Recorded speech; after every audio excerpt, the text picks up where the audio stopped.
off you go. Hello, I'm Intissar Ghannouchi. We're currently just outside the An-Nahda party headquarters in Tunis. We have just had some of the results finally from the election, so it's been a very tense 24 hours for everybody in Tunisia, and especially here in the HQ.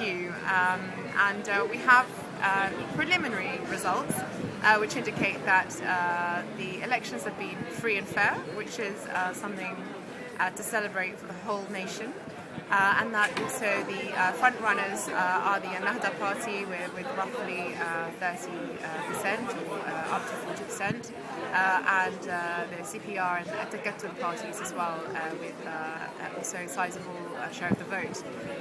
So I think the mood here is really just amazement, really. I think it's difficult to describe the roller coaster of emotions that people have gone through. So, of course, with the revolution, it was jubilation, amazement, and then after the revolution, there were a few months of anxiety, of uncertainty, of doubt, and there was a time in sort of June, July, when people really felt that things weren't going anywhere fast, and that there was a huge deal, a great deal of disappointment in what had happened.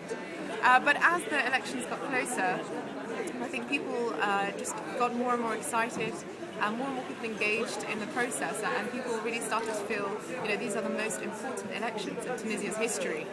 And that explains why, approximately 90% of the population took part, that people actually walked for kilometres, some of them in rural areas, to get to polling stations. I myself waited 2.5 hours in a queue near our headquarters, near our house actually, with my parents to vote, and it was my parents' first time voting. Which was an incredible feeling at the age of 70 to be able to finally vote. And we actually saw an old lady as well. We had lots of people applauding, and we were wondering what it was, and it was the oldest lady in my district. She was about 90 years old, and she was voting. She'd come out specifically to vote, had waited an hour. So I think people just feel there's a huge anticipation. People are amazed that they finally experienced this huge turning point, and there's a lot of expectations and hope for being able to enjoy the fruits of democracy, to be able to have a say in your government, the way you're governed, and it makes you really thrilled. Even though I've participated in elections before, it's almost like tasting democracy for the first time.